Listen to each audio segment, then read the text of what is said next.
C'est pas évident de trouver un titre. Je pense que j'ai dû en proposer une bonne centaine, à mon avis. Finalement, le but d'un titre, je pense, c'est de donner le goût, c'est de donner le dynamisme, c'est que le lecteur en sache un peu, mais pas trop. Donc, quand Dieu s'efface, ça a paru le titre juste, je dirais, parce qu'on peut l'entendre de différentes manières.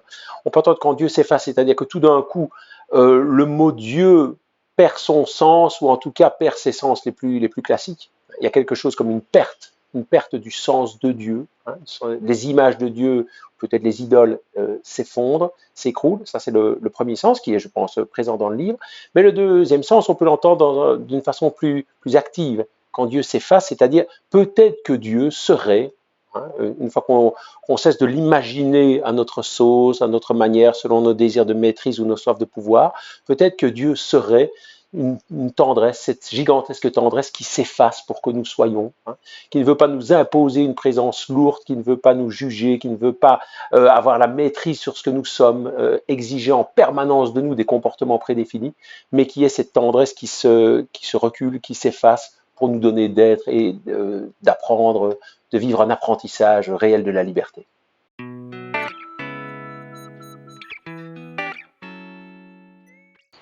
Une petite question, hein, vraiment. Dieu, pour moi, c'est... J'ai envie de vous répondre spontanément, je ne sais pas. Voilà, je crois que c'est ça aussi qui fait le cœur du livre.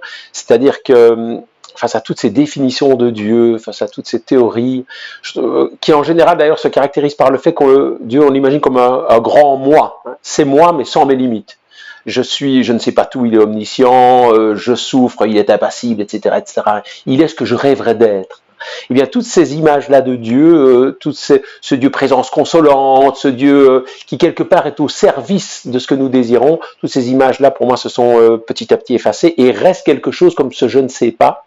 Et cette impression tenace, quand même, qui m'accompagne depuis des années, qu'il existe quelqu'un qui est don d'une tendresse infinie, qui est source de joie et de liberté, de libération profonde, et que ce quelqu'un me cherche, hein, j'allais presque dire me traque, le mot est difficile, mais en tout cas m'accompagne, hein, ayant envie que je puisse vivre dans j'allais dire, le quotidien le plus banal et peut-être le plus obscur de mon existence, quelque chose de sa rencontre et de sa tendresse.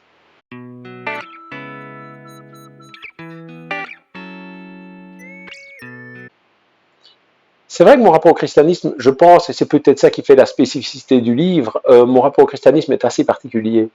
Au fond, comme Obélix dans la potion magique, je suis tombé dedans quelque part quand j'étais petit, mais dans un christianisme assez étrange, c'est-à-dire que je viens d'une famille d'un christianisme très culpabilisant par ma mère, dont elle avait voulu à tout prix se libérer, et finalement d'une sorte de désintérêt de façade, mais Dieu sait ce qu'il cachait du côté de mon père. Mais donc, le christianisme et la personne du Christ a toujours été un peu comme présente quelque part dans l'univers familial.